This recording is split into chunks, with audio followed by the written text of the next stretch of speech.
Hello students, I am doctor Hina और आज हम पढ़ने वाले हैं न्यूक्लियर रेडिएशन डिटेक्टर्स। ये आपके सिलेबस में यूनिट 4 है बीएससी फाइनल में। और इससे पहले हम न्यूक्लियर रेडिएशन क्या होती है पढ़ चुके हैं, रेडियो एक्टिविटी क्या होती है, न्यूक्लियर रेडिएशन इंटरैक्शन मैकेनिज्म हम पढ़ चुके हैं। न्यूक्लियर रेडिएशन बेसिकली वो रेडिएशन होती हैं जिनका ओरिजिन न्यूक्लियस होता है, like alpha beta gamma rays. हम इसे ही इस प्रोसेस को ही आप रेडियो एक्टिविटी कहते हैं। इसकी इंटरेक्शन हम लास्ट यूनिट में हमने की थी कि अल्फ़ा बीटा एंड गामा किस तरह मीडियम के साथ इंटरेक्ट करते हैं। Next thing is your nuclear radiation detector. इस यूनिट में हम पढ़ेंगे कि हमें कैसे पता चला कि ये जो रेडियो एक्टिविटी से एलिमेंट निकल रहे हैं कितने कौन कौन से हैं, अल्फा है, बीटा है, गामा है। क्योंकि ये विजिबल तो होते नहीं है, इनका साइज बहुत स्मॉल होता है।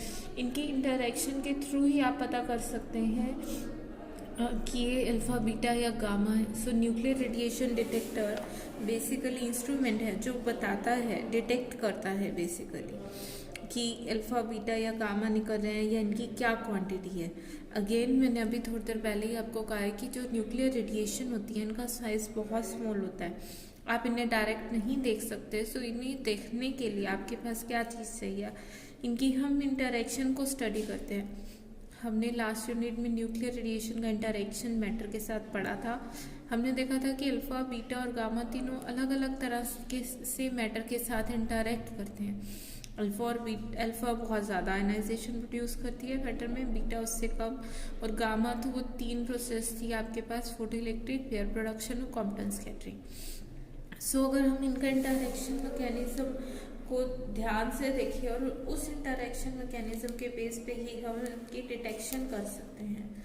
सो मेजरली जब न्यूक्लियर रेडिएशन होती हैं वो मैटर के साथ इंटरेक्ट करती हैं, तो हम जिस डिटेक्टर रेंज पे कॉन्सेंट्रेट करेंगे तो वहाँ पे तीन type of nuclear radiation main होती है। First one was your charge particle, जैसे प्रोटॉन अगर न्यूक्लियर रीजन से निकल रहे हैं, अल्फा बीटा इस तरह।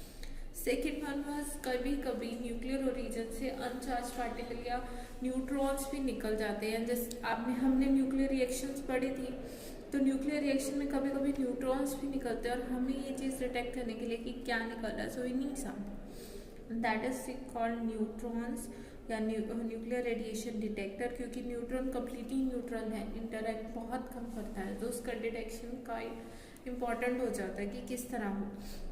First one was your charge particle, निकल सकते हैं न्यूट्रॉन, उनकी इंटरेक्शन कम्प्लीटली डिफरेंट है। Third is your electromagnetic radiation, जैसे एक्स रे या gamma ray. So three types of nuclear radiation basically you है। First one is your charge particle. ये कौन कौन से होते हैं, इनकी interaction alpha particle, beta particle, proton and so on. Second होते हैं जो न्यूट्रल पार्टिकल निकलते हैं न्यूक्लियर से, like neutron. Third one is electromagnetic radiation, जैसे कि गामा रेज या फिर एक्स रेज। ये तीनों का ही मैकेनिज्म कम्प्लीटली अलग है। सो fundamental requirement for the detection of any nuclear reaction is the dissipation of energy in the detector. Basically, how the incident radiation dissipates its energy in the medium forms the basis of its detection. और उस तरह energy dissipation के basis पे हमने बहुत तरह के detector बना लिए। First one is your gas field detector, ionization chamber, GM counter, cloud chamber इसी कैटेगरी में आते हैं। Second is your scintillation detector, जो सॉलिड स्टेट डिटेक्टर की कैटेगरी में आता है, जिससे आप डिटेक्ट कर सकते हैं।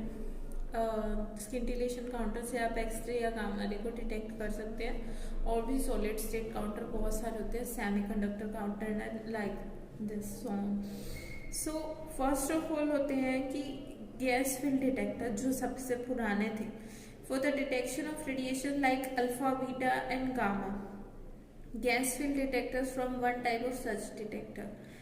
बहुत सारे डिटेक्टर हैं और आपके सिलेबस में जो फर्स्ट वन आता है गैस फील्ड डिटेक्टर, इनका बेसिक प्रिंसिपल समझ लीजिए होता क्या है। इसी पे ही आपके आगे तीन डिटेक्टर बेस्ड है, ionization chamber, proportional counter and GM counter. Gas field detector पे अगर आपको इसका बेसिक प्रिंसिपल समझ आ जाता है तो वो तीनों काउंटर भी, तीनों डिटेक्टर आप इजीली कर लेंगे, और जो कि आपके सिलेबस में है।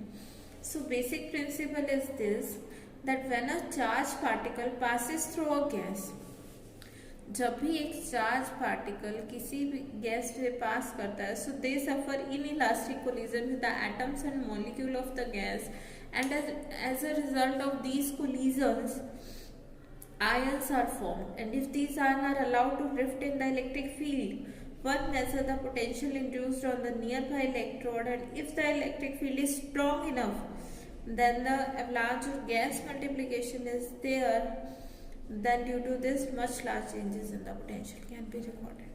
अब ये जो मैंने चीज़ बोली है इसका ध्यान से सुनिए क्या होता है. I am going to explain this principle from this diagram. See, ये एक बेसिक दिया हुआ है डायग्राम गैस फील्ड डिटेक्टर का. इसमें क्या होता है, इंसिडेंट आयनाइजिंग रेडिएशन आ रही है. This is ionising radiation. आपको नहीं दिख रहा होगा तो I am writing it again. Ionising radiation may be alpha beta and so something like that. Medium के अंदर आती है. मीडियम यहाँ गैस फिल डिटेक्टर है, तो एक मेटल चैम्बर में गैस को हमने फिल किया हुआ है. गैस के अंदर एटम्स होते हैं. एटम्स के साथ इंसिडेंट पार्टिकल आएगा, इंटरैक्ट करेगा, इन इलास्टिक कोलिजन होगा. इन इलास्टिक कोलिजन होगा तो दो चीज़ें होंगी. फर्स्ट आपके इलेक्ट्रॉन प्रोड्यूस होंगे यहाँ पे, और वो मूव करेंगे एनोड की तरफ. Second heavy ion, positive ion produce होगा जो मूव करेगा कैथोड की तरफ. सो यहाँ आयनाइजेशन होगी. आयनाइजेशन को हम रिकॉर्ड करेंगे, और यहाँ पे देखो पोटेंशियल लगा रखा है. आयनाइजेशन रिकॉर्ड होगी, और वो रिकॉर्डेड आयनाइजेशन ही आपकी बताएगी कि इंसिडेंट पार्टिकल आया है या नहीं आया है. Okay, I am saying this again. देखिए, gas field detector basically consist of a volume of gas between two electrodes, cathode और एनोड. इन जनरल क्या होगा, कैथोड जो है, मेटल सिलेंडर ले लेते हैं हम. कैथोड उसका आउटर बॉडी है. आउटर बॉडी को हम कैथोड बनाते हैं, नेगेटिव इलेक्ट्रोड, और उसके अंदर एक पतली सी वायर है. पतली सी वायर को हम एनोड रीड करते हैं, पॉजिटिव पोटेंशियल के साथ जोड़ी हुई है. अब ध्यान देखो इस डायग्राम में, ये इस तरह क्या है, मेटल. आपको इन जनरल अगर एक मेटल सिलेंडर है उसके अंदर नहीं दिखेगा, तो ये यहाँ पे इस तरह शो किया हुआ है कि इस मेटल सिलेंडर के अंदर क्या क्या है. यहाँ सामने एक माइका विंडो होती है, मतलब ट्रांसपेरेंट होगी जो इंसिडेंट रेडिएशन के, तो इंसिडेंट रेडिएशन इसके अंदर आ पाएगी. माइका विंडो इस या ग्लास विंडो इसलिए लगाई जाती है क्योंकि एयर में बहुत सारी और भी रेडिएशन प्रेजेंट है. ज़रूरी नहीं है कि जो ये अल्फा बीटा गामा या जो भी रेडिएशन हम डिटेक्ट करना चाहते हैं उसके अलावा, तो वो भी आ जाती है. तो ये जो एक्स्ट्रा या बैकग्राउंड रेडिएशन को इंटरनल एब्जॉर्ब कर देती है. इसके सेंटर में है एक पतली सी वायर होती है जिसे नोट करते हैं. अब ये बड़ा सी चीज़ क्या है, दिस इज इंसुलेशन, ताकि मैटर, क्योंकि आउटर बॉडी क्या है, देखो एक सिलेंडर है, सिलेंडर के अंदर पतली सी वायर है जिससे एनोड कहा गया. एनोड और कैथोड को सिलेंडर की आउटर बॉडी से अलग करने के लिए बीच में इंसुलेशन. अंदर गैस फिल की हुई है. So, a gas field detector consists of a volume of gas between two electrodes with an electric potential difference applied between the electrode. दोनों के बीच में बहुत ज़्यादा पोटेंशियल डिफरेंस अप्लाई करते हैं. इनर वायर जो इनर इलेक्ट्रोड है पॉजिटिव चार्ज है, आउटर इलेक्ट्रोड पर negative charge. Ionising radiation produces ion pairs in gas. Incident radiation आएगी. आयन पेयर प्रोड्यूस का मतलब क्या है कि इंसिडेंट रेडिएशन आई, एटम न्यूट्रल था तो इसने एक इलेक्ट्रॉन को बाहर निकाल दिया. पहले एटम था, इलेक्ट्रॉन बाहर चला गया, अब क्या बचा साथ में, positive ion. And this is called ion pair. एक आयन बन गया और साथ ही इलेक्ट्रॉन बन गया. सो जो पॉजिटिव आयन है वो नेगेटिव चार्ज की तरफ मूव होंगे कैथोड की तरफ. Positive ion attracted to the negative electrons and electrons are attracted to the positive electrode, that is your cathode. In general अगर सपोज कीजिए कि इस तरह गैस थी, हमने कोई पोटेंशियल अप्लाई नहीं किया, इंसिडेंट रेडिएशन आती है तो वो आयनाइज कर देती है. आयनाइजेशन वो करेगी, बट अगर आपके पास कोई पोटेंशियल अप्लाई नहीं है, यानी यहाँ पॉजिटिव चार्ज या नेगेटिव चार्ज नहीं है, तो वो इलेक्ट्रॉन और ये पॉजिटिव आयन और इलेक्ट्रॉन दोनों आपस में रिकम्बाइन कर जाते हैं. If there is no charge, no potential, अगर पोटेंशियल नहीं है तो ये रिकम्बाइन कर जाएंगे और रिकम्बिनेशन से वापसी हमें कुछ नहीं मिलेगा, इसलिए हम चार्ज लगा के रखते हैं। इलेक्ट्रॉन इसकी तरफ आ जाएंगे, पॉजिटिव चार्ज इसकी तरफ आएंगे। एक्चुअल में मान लीजिए इसके इस ऊपर कुछ पोटेंशियल लगा हुआ था, यहाँ देखो हमने 500 वोल्ट पोटेंशियल लगाया।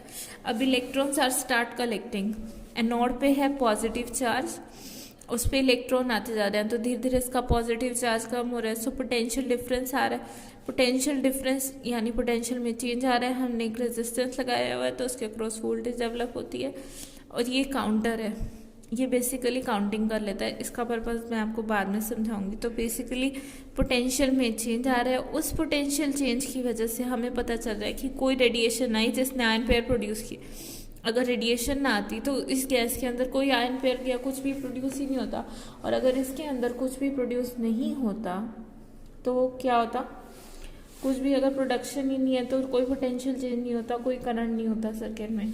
सो basic your principle is that when a charge particle passes through a gas, they suffer elastic collision with the atoms or molecule, and as a result of collision ion pairs are formed. And if these ion pairs are allowed to drift in the electric field, minded electric field is necessary. electric field नहीं होगा तो recombination होगा, तो अगर इनको electric field में drift करते हैं तो there is a change in the potential, and by measuring the change in that potential you can detect the incident radiation. So basic construction हमने पढ़ ली है, क्या क्या रिक्वायर्ड होता है इसका प्रिंसिपल देख लिया। अब आपके सामने ही है, इसमें आयन पेयर बनता है। आयन पेयर मतलब इलेक्ट्रॉन और पॉजिटिव आयन को हम कह रहे हैं। इलेक्ट्रॉन का मास तो पॉजिटिव आयन से बहुत कम है, और मास कम होने से सेम पोटेंशियल लगाओ तो इलेक्ट्रॉन की स्पीड बहुत ज़्यादा हो जाती है इसके अंदर, and it is of the order of 10⁶ centimetre per second. This is the speed of the electron inside the gas chamber. Okay, so normally क्या होता है कि इतनी ज़्यादा स्पीड पे इलेक्ट्रॉन चले जाते हैं और फटाफट कलेक्ट हो जाते हैं वहाँ जाके, जबकि जो आपका आयन है वो टाइम लेता है वहाँ तक पहुँचने के लिए उस चार्ज तक। सो जैसे ही इलेक्ट्रॉन एनोड पे पहुँचते हैं उसका पोटेंशियल चेंज होता है, उस पर अमाउंट ऑफ चार्ज कलेक्ट होना शुरू हो जाता है। सो जो कलेक्टर हुआ है चार्ज, एंड सी कह लो कि उसकी कैपेसिटी है चैम्बर की। सो एनोड का पोटेंशियल किस अमाउंट से चेंज होता है, Q/C, V is equals to Q/C। C is the capacity of chamber, आप कह सकते हो। आप कैपेसिटेंस या कैपेसिटी चैम्बर की किस फॉर्म में आ रही है, देखो आपके पास एक जनरल कैपेसिटर क्या होता है, 2 प्लेट्स होती हैं, मेटल प्लेट्स, जिन पे अलग अलग पोटेंशियल अप्लाई किया जाता है और बीच में इंसुलेटर होता है। तो यहाँ भी तो एक पॉजिटिव नेगेटिव 2 प्लेट्स होगी मेटल के, बीच में गैस है। सो ये भी एक कैपेसिटर की तरह बिहेव करता है, and this is capacity C। जितने इलेक्ट्रॉन कलेक्ट होंगे वो चार्ज है Q, और वो पोटेंशियल कितना चेंज होगा सर्किट का by the amount Q/C। C is the capacity of this detector. Okay, so signal develop हो जाता है आपके रेजिस्टेंस R के अक्रॉस। सो जब न्यूक्लियर रेडिएशन चैम्बर में एंटर करती है तो वहाँ पे इलेक्ट्रॉन पेयर जनरेट हो गए, आयन पेयर जिसे आप कहते हैं इलेक्ट्रॉन और पॉजिटिव आयन। सर्किट में करंट फ्लो करना शुरू हुआ, देखो इलेक्ट्रॉन और पॉजिटिव आयन की मूवमेंट होगी तो देयर विल बी करंट होगा वहाँ पे। सो करंट प्रोड्यूस होगा, पोटेंशियल डेवलप हुआ, हमें सिग्नल मिल गया, और सिग्नल मिल गया, पोटेंशियल चेंज हुआ, तो हम कहते हैं कि हमें यहाँ पे पल्स सिग्नल मिला, क्योंकि एक रेडिएशन आई, उसने पोटेंशियल चेंज किया, पोटेंशियल धीरे धीरे करके बढ़ता है, क्योंकि एकदम से तो इलेक्ट्रॉन नहीं पहुंच गए सारे, और पॉजिटिव आयन को टाइम लगता है। So it will start increasing slowly like this. So that's why this is called pulse signal. So वहाँ तक पहुँचते हैं, और ये कितना पल्स जनरेट होगी that will depend on the external voltage between cathode and anode. मतलब हमने कितनी वोल्टेज लगाई है, जितनी ज़्यादा वोल्टेज होगी उतनी फटाफट वो इलेक्ट्रॉन्स को खींच लेगी, उतना ही जल्दी खींच लेगी। अगर सपोज कीजिए वोल्टेज कम है, सो कुछ ही नंबर ऑफ इलेक्ट्रॉन्स और आयंस अपनी रिस्पेक्टिव इलेक्ट्रोड पे पहुंच पाएंगे, जो बाकी आयंस या आयन पेयर है, आयंस हैं और इलेक्ट्रॉन्स हैं, वो नहीं पहुंच पाएंगे, रिकम्बाइन हो जाएंगे। So it will solely depend on कि आपने कितना पोटेंशियल अप्लाई किया। Second thing is it will depend on the first thing, it will depend on the potential applied, कि कितनी पल्स हाइट होगी, पल्स हाइट या ये कह लो कि कितना करंट आपको मिलेगा। Second thing it is depend completely on the type of ionizing event, type of ionizing event, कि कितना आपने आयनाइजेशन प्रोड्यूस हुई है सर्किट में। आयनाइजेशन सर्किट में प्रोड्यूस होने का क्या मतलब है आपके पास, कि अब देखो आपके पास अल्फा बीटा या कोई और टाइप की रेडिएशन है, हर एक अपना अलग अलग आयनाइजेशन प्रोड्यूस करती है। अल्फा बहुत ज़्यादा आयनाइजिंग रेडिएशन है, अगर सेम एनर्जी की अल्फा और बीटा रेज लोगे तो अल्फा बहुत ज़्यादा आयनाइजेशन प्रोड्यूस करेगी। ज़्यादा आयनाइजेशन का मतलब ज़्यादा इलेक्ट्रॉन और आयन पेयर बनेंगे, मीन्स ज़्यादा करंट आएगा। सो इट विल डिपेंड कि कौन सी रेडिएशन कितना करंट प्रोड्यूस कर रही है और हमने वोल्टेज कितनी अप्लाई की है। ओके, सो आई होप आपको यहाँ तक गैस फील्ड डिटेक्टर का बेसिक प्रिंसिपल समझ आ गया होगा, और जो हमें सिग्नल मिलता है या पोटेंशियल आपको मिलता है वो किस फॉर्म में मिलता है, या कैसे हम डिटेक्ट कर पा रहे हैं। Okay, so this is the basic thing. Next अब हम पढ़ने वाले हैं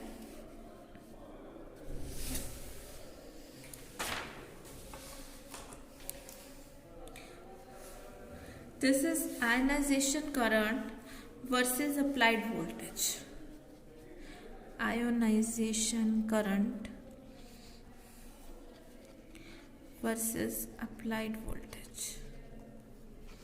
अब ये क्या चीज़ है, अभी मैंने कहा कि आयनाइजेशन करंट किस चीज़ पे डिपेंड कर रहा है, कि हम कितनी पोटेंशियल अप्लाई कर रहे हैं कि सर्किट में, कि जितनी ज़्यादा वोल्टेज है या कम है। एक बार फिर से देख लो, ये क्या डायग्राम है, यहाँ पे इंसुलेशन की हुई है, यहाँ पे बीच में सेंट्रल इलेक्ट्रोड है और बाहर कैथोड है, नेगेटिव पोटेंशियल है, सेंटर में पॉजिटिव पोटेंशियल है। ये इंसिडेंट चार्ज पार्टिकल यहाँ से पास हुआ, जहाँ जहाँ से वो जाएगा तो अपने पाथ में आयनाइजेशन करेगा, आयन पेयर प्रोड्यूस किए। आयन जो है पॉजिटिव आयन कैथोड की तरफ जाएंगे, नेगेटिव इलेक्ट्रॉन एनोड की तरफ मूव करेंगे सेंट्रल वायर की तरफ। देखो सारे नेगेटिव की डायरेक्शन सेंट्रल वायर और सभी पॉजिटिव की डायरेक्शन आउटर है, जोन सा जिसके पास है वहाँ चला जाता है। सर्किट एक कैपेसिटर की तरह बिहेव करता है। हमने हाई वोल्टेज लगाई है जिसको हम चेंज भी कर सकते हैं। हम बेसिकली देखना चाहते हैं कि वोल्टेज पे किस तरह डिपेंडेंट है, और साथ ही हमने कोर कैपेसिटर लगा दिया सर्किट में, ताकि हम पोटेंशियल जो यहाँ पे ये भी एक कैपेसिटर की तरह एक्ट कर रहा है उसके पैरेलल में कोर लगा दिया, कि जो भी यहाँ पोटेंशियल चेंज हो हम इसके क्रॉस मेजर कर सकें। आर आपका लोड रेजिस्टेंस है जिसके क्रॉस हम आउटपुट